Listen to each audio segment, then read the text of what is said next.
I still remember the exact feeling of Jess's hand slipping out of mine. Not because she let go, but because I did. We were in the woods in complete darkness, and something behind her was pulling way harder than I was. Her fingers were locked around my wrist, her headlamp was crooked, her face covered in dirt, and she just kept saying the same thing over and over and over again.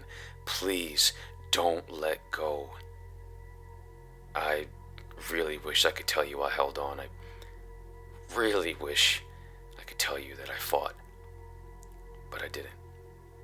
I looked at her, I looked at the thing behind her, and I just let go. Every year, my friends and I used to pick one hiking spot, spend a weekend camping there, and pretend we were way more outdoorsy than we actually were. It started as a random idea in college and somehow became tradition. One trip every year, no excuses. Just us, backpacks, too much gear, and whatever trail looked like it would hurt enough to make the view worth it. That year, the plan was a mountain lake at the top of a long loop trail. The first half of the loop climbed for hours until it reached the lake. We'd camp near the top, swim, hang out for the weekend, then take the second half of the loop back down to the cars. The whole hike up was supposed to take 6 or 7 hours. Hard, but not insane. There were 5 of us. Christian was the athlete of the group. He always acted like the elevation didn't apply to him. That man's a tank. Jess was stubborn in a quiet way. She could be struggling and still refuse to admit it. Annie was our planner. If something went wrong, Annie was the first to usually notice and do something about it. Jake was the easiest person to be around. He could turn anything into a joke. And then there was me. I was always the anchor. That was my unofficial role. I stayed near the back, made sure no one got left behind, watched the pace, and called breaks when people started pretending they weren't tired. That detail really matters, because by the end of the trip, they all remembered that. I was supposed to be the one that made sure no one got left behind. We drove out Thursday morning in 3 cars because we had way too much gear. The weather was perfect, clear sky, cool air, no rain in the forecast. We couldn't believe it. By the time we reached the trailhead, everyone was in a really good mood. That lasted about 40 minutes. The trail went straight up almost immediately. Not a gentle incline that progressed, the kind of incline that makes conversation absolutely disappear. The packs felt heavier every mile. The air got thinner, the trees got tighter around the trail. I'm a health nut, so I brought almonds, protein bars, dried fruit, all that kind of shit. Jake saw me eating a handful of almonds during our first break and just laughed. "Bro," he said, handing me a small bag of Skittles, "you need some actual joy in your life." I took him just to shut him up, but, to his credit, he was right. Instant difference. Christian, of course, looked like he was barely working. He was 20 yards ahead of everyone, eating Skittles like he had discovered some kind of elite hiking tech. Jess was behind him, Annie behind her. Jake kept drifting between everyone. I stayed in the back, of course. About an hour and a half in, Jess asked for a real break. She hadn't eaten much that morning and the climb was starting to get to her. We stopped at the overlook above a massive valley. It was beautiful in a way that made everyone quiet for a second. Miles of trees below us, blue haze in the distance. The kind of view that makes you forget how badly your shoulders hurt from those heavy-ass packs. I was halfway through a sandwich when I saw him. At first, I thought he was just another hiker. He was on a lower part of the trail, moving between the trees. Really tall, really thin. Honestly, almost too thin for how fast he was walking. It was strange. The weird part was that he didn't have much. No backpack, no water bottle, no hiking poles, no jacket tied around his waist. He didn't have anything. Just a man walking alone through miles of mountain trail like he had stepped out for 5 minutes and somehow ended up deep in the woods. I pointed him out. Annie saw him first. "Where's his stuff?" she said. That made everyone look. Jess squinted down at the trail. "There's no town near here, right?" "No," I said. "Not for miles." Christian shrugged. "Maybe he lives out here. One of those, anti-government dudes who thinks taxes are a spell or something." Jake laughed. We all laughed. But not for long, because after a minute, the man stopped walking. He didn't look up at us, at least directly. He was too far away to see his face, but he stopped at almost the exact moment we started talking about him. Then he rotated slightly, like a robot. Not fully, just enough to where his body angled toward the overlook. Toward us. Nobody said anything after that. We just kind of stared. Then we packed up and kept moving. For the next few hours, the trail got rougher. Roots, loose rocks, narrow switchbacks. The kind of hike that where one wrong step would mean you were sliding on your ass in front of your friends. Eventually the trees did open up though, and there it was, the lake. Clear, cold, almost perfectly still, sitting between dark green slopes like something we weren't supposed to find. All of us forgot about the creepy thin man. That's the truth. The moment we dropped our packs and saw the water, the strange hiker became just another weird trail memory. We swam, we yelled about how cold it was, we took pics, we sat on warm rocks until the sun started to drop. Then we headed back toward the small flat area where we planned to camp. That's when Annie noticed her sandwich was gone. At first it was just annoying. She was digging through her pack, getting louder each time she checked the same frickin' pocket. "Where's my food?" Jess looked over. "What?" "My sandwich. It's gone." Jess rolled her eyes. "Why are you looking at me?" "Because you were starving earlier." "I didn't take your sandwich." "I would have shared if you just asked." "I don't want your stupid sandwich, Annie." That's how it started. Small, normal. The kind of argument that happens when people are just tired and hungry. Christian, Jake, and I all said we didn't touch it.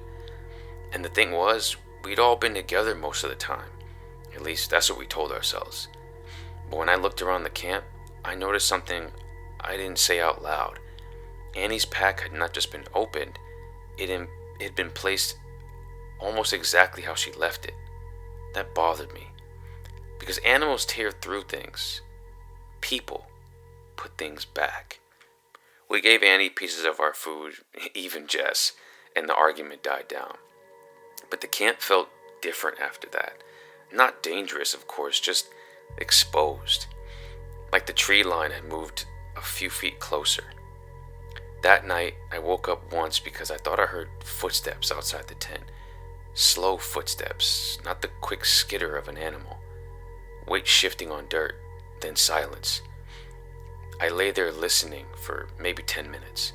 Nothing happened. In the morning, I convinced myself it was one of us getting up to pee. Day 2 started normal enough. We swam first thing, which was a terrible idea because the lake was absolutely freezing. But Jake called us cowards until everyone got in. After that, we made breakfast. Christian pulled out bacon, eggs, and cheese like we were camping in the parking lot of a luxury hotel. We all gave him hell for it, but we ended up eating some anyway. The whole morning felt like the trip had reset. The sandwich thing, a joke. The weird hiker, a joke. Everything became a joke when we don't want it to be real. Later that afternoon, we split up near the lake. Annie and Jess walked around the shoreline. I stayed closer to camp for a while. Christian and Jake started throwing a frisbee in a clearing not far from the trees. We planned to meet back at camp around 6 so we could watch the sunset together. At 6, Annie was the first thing to notice. "Where's Jake?" Christian turned around like Jake was supposed to be right behind him. "I thought he came back." Jess looked at him. "What do you mean, you thought?" Christian's face changed. Not fear yet, more like irritation trying to cover fear. "He threw the frisbee way over near that ridge. I told him I wasn't getting it." "How long ago?" I asked. "I don't know, 10 minutes, maybe 15. The clearing was only a few minutes away from the camp. Even if Jake had taken his time, he should have been back. We started calling his name before we were really scared. "Jake! Come on, man! Jake, where are you?" Nothing. We found the frisbee first. It was lying near the edge of a slope, half buried in pine needles. But Jake wasn't there. The sun started dropping fast after that. Anyone who has been in the woods knows how quickly evening turns into something totally different. 1 minute, there's still light between the trees. The next, the forest is just shapes. We searched for almost an hour. No Jake, no footprints we could make sense of, no broken branches that meant anything to us, just woods. Too many directions, too many places a person could fall or hide. By the time we admitted we needed to go back to camp and get more lights, it was already dark. Not dim, dark. The kind of dark where your flashlight does not make you feel safer. It just shows you how little you can see. Annie's voice started shaking. Guys, where the hell is he? Christian kept saying the same thing. He was right there. He was literally right there.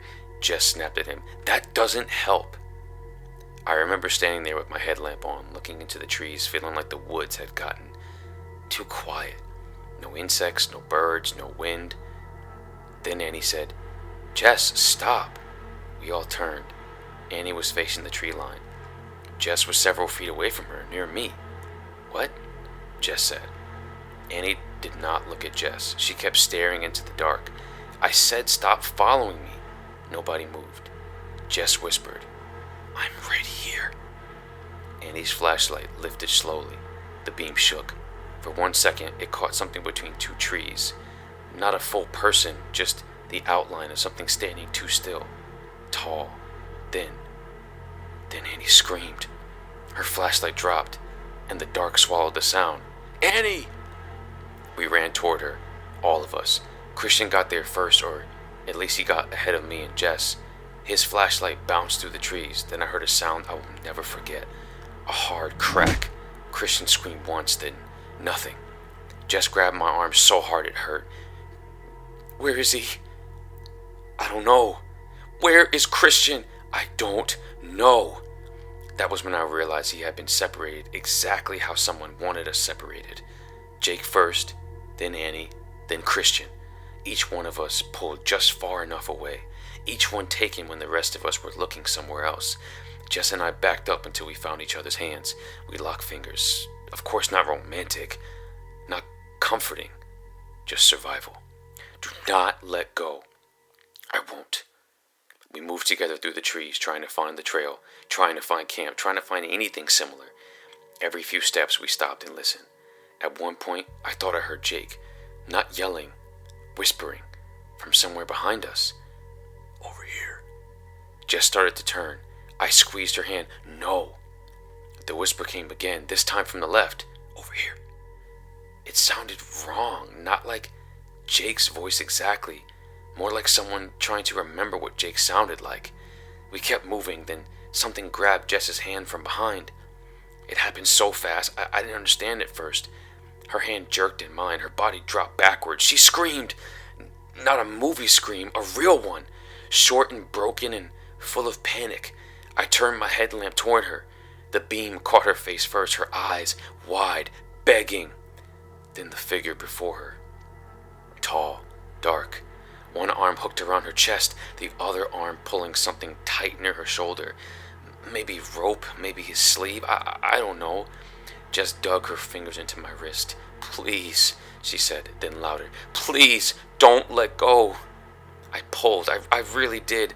For maybe 2 seconds, I pulled with everything I had. The figure pulled harder. Jess screamed again. Her fingers slipped away from my wrist to my hand, then to my fingers.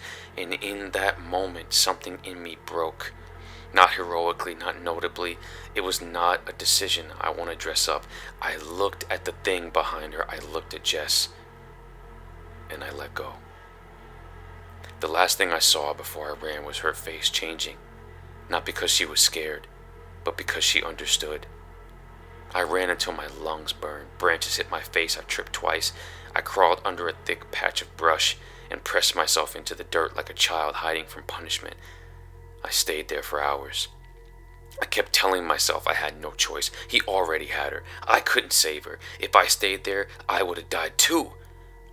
I said it over and over in my head until the words stopped meaning anything. At some point I fell asleep, or passed out. I woke up to cold water hitting my face. When I opened my eyes, Jake was standing over me.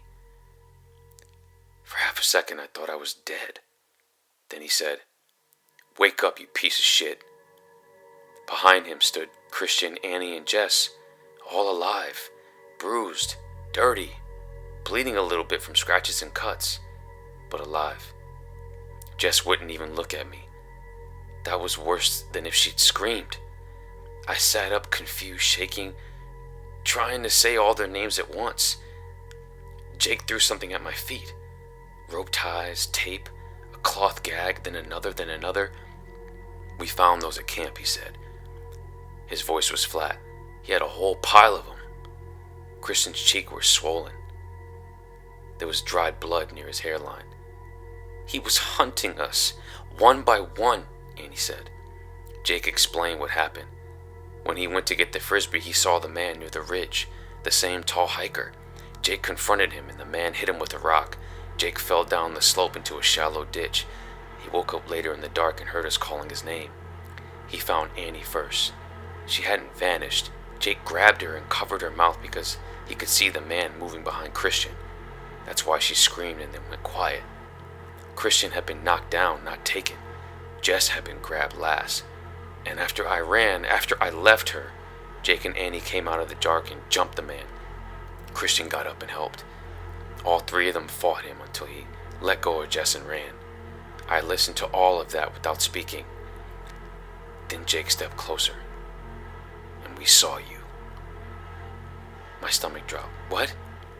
"We saw you let go." Jess finally looked at me. There was no anger in her face, not really, just something empty. Like I had become someone else while she was watching. Christian walked up and stood over me. "You were supposed to be the one making sure no one got left behind." I had no answer, because he was right. We packed up in silence. Nobody wanted to stay long enough to find out if the man was still out there. The hike back felt endless. No jokes, no complaints about the incline. No one asked for snacks, we just moved. All of us watching the trees, all of us listening for footsteps. When we got back to the cars, we split up exactly how we'd driven there. Except this time, I drove alone. Christian came over before I got in my car. For a second, I thought he was going to say something. Instead, he just punched me in the face, hard enough that I tasted blood. Then he spat near my shoes and walked away. I didn't blame him. None of them ever spoke to me again. Not Jake, not Annie, not Christian, not Jess. I told myself 1,000 times that fear makes people do things they never thought they would do. I told myself that survival is ugly, that nobody knows who they are until the moment comes. But every time I close my eyes, I still feel Jess's fingers slipping from mine. I still hear her say, "Please, don't let go." People ask me if I believe there was a monster in the woods. I do. I just don't know if it was the man who hunted us or the one who ran.